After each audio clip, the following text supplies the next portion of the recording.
वह बस इंतजार करता रहा, मगर अम्मू के मम्मी और पापा उस दिन भी नहीं आए।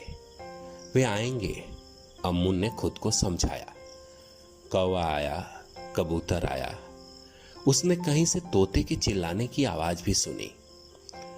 वे अगले दिन भी नहीं आए और उसके अगले दिन भी नहीं।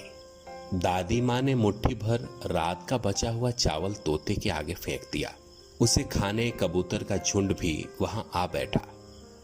अम्मू ने उनकी आंखों में देखा, वह भी उसे घूरने लगे बिना पलक झपकाए। फिर आए कौवे, वो तो बहुत ही ढीठ थे। उन्होंने बड़े बड़े चावल के निवाले चुगने शुरू कर दिए, साथ ही फुदक कर और पास आ गए। अम्मू ने उनकी आंखों में देखा और उन्होंने वापस उसे घूरा, वो भी बिना पलक झपकाए।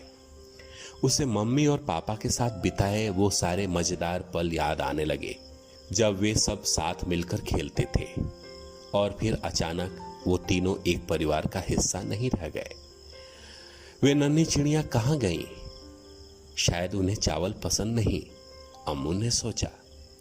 उसने मुंडेर पर एक चम्मच भरकर दलिया रख दिया। उसने कुछ रोटी का चूरा भी वहां छोड़ दिया। 4 दिन बीत चुके थे, फिर भी वे नहीं आए। अगली सुबह दादी थोड़े से डोसे के साथ तैयार थी। आओ, उन्होंने उसे आवाज दी। अम्मू ने ठंडी सांस ली। मम्मी ने अभी भी फोन नहीं किया था और वो नन्ही चिड़ियां भी नहीं आई थी। दादी उदास नजर आ रही थी। उन्हें क्या कहते हैं उन छोटी भूरी चिड़ियों को? अम्मू ने उनसे पूछा। गौरैया, दादी ने जवाब दिया। मेरे नन्हे चिड़े, क्या तुम्हें उनकी याद आती है?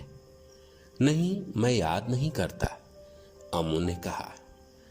पर दादी तो जानती थी कि अम्मू के मन में क्या है। मम्मी गौरैया और पापा गौरैया कहीं व्यस्त होंगे, उन्होंने कहा। अरे ये क्या, अचानक वे आ गए, वो नन्ही भूरी चिड़ियां।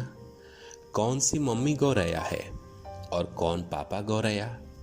अम्मू ने पूछा। खुशी से वह फूला नहीं समा रहा था। वह आशा करने लगा कि पीले भूरे रंग वाली मम्मी गौरैया है। यह नरम और कोमल दिख रही थी। दादी माँ ने कहा, वह गहरे रंग वाला जिसकी आंखें चारों ओर बनी रेखाओं के कारण बड़ी दिखाई दे रही हैं, वह पापा गौरैया है। रविवार को अम्मू और उसकी दादी माँ एक साथ गौरैया को दाने खिलाने वाला फीडर बनाने के लिए बैठे।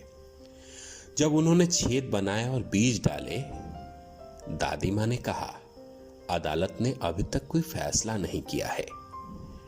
अम्मू ने डबडबाई आंखों के साथ चेहरे को दूसरी ओर घुमा लिया। वो तुम्हें प्यार करते हैं, ये तुम जानते हो ना? उन्हें बस थोड़ा समय चाहिए। उस शाम 3 गौरैया आई, 2 नहीं 3। अम्मू खुशी से नाचना कूदना चाहता था, पर वह बस एक मूर्ति की तरह खड़ा रहा।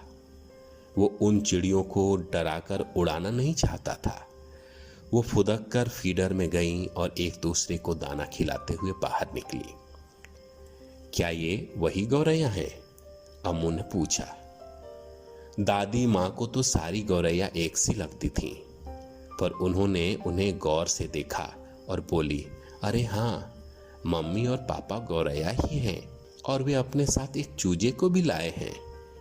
अम्मू खुशी से मुस्कुरा दिया।